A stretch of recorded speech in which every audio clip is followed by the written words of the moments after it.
Sumailalim na sa pagsusuri ang dalawang Pilipinong balikbayan na pinag-quarantine kahapon dahil sa sintomas ng Middle East Respiratory Syndrome o MERS. Mula sa Maynila, may ulat on the spot si Steve Dailisa.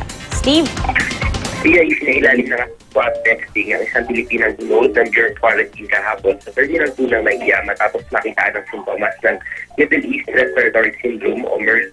Galing ng Riyadh, Saudi Arabia sa Sinai na na-detect sa pamamagitan ng thermal scanner na may mataas na lagnat. Ang isang health worker naman sa United Arab Emirates na nagdeklara na may short code batay sa kanyang health declaration checklist na maobserbahan kung kailangan na rin swab test. Kapwa sila dinala sa Research Institute for Tropical Medicine o RITM at hinihintay na lumabas ang resulta ng laboratory testing. Ay kay Dr. Linda Lisuy, ang ganitong proseso pinatutupad ay hindi dapat ika-alarma lalo matagal na raw itong ginagawa bilang bahagi ng pag-iingat. Nangyayari raw ang mas epektibong pagsasala sa mga pumapasok sa bansa batay sa honesty o katapatan ng pagsagot sa health declaration checklist.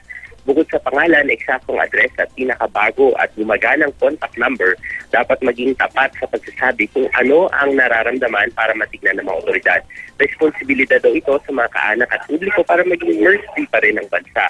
Nung lumapag kasi ang flight EY424 nitong April 15 dito sa bansa, hindi pa nakakapagbigay ng health declaration checklist kaya puspusan pa rin ang paghahanap sa mga pasaherong nakasabay ng male nurse nung siya umuwi dito sa Pilipinas.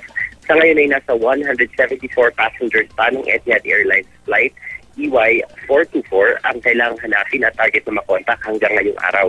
Tuloy yung pagsasa publiko sa kanilang mga pangalan sa dyaryo, pati nga raw sa social media ay ginamit na rin ng DOH para maabot itong mga pasahero. Gumawa na ng Facebook page na EY424 para mas malawak yung maging paghahanap. Ang good news Pia dun sa mga nasuri na at may resulta, lahat naman daw ay negatibo sa MERS-CoV. Gayunman, patuloy ang paalala sa mga papaalis naman ng bansa at patungong Arabian Peninsula na magdoble ingat. Nagbigay na raw ang DOH ng briefer sa DOLE at DODA para mabigyan ng tamang impormasyon ang mga papaalis nating OFWs kaugnay sa MERS. Tia. Maraming salamat, Steve Dailisan.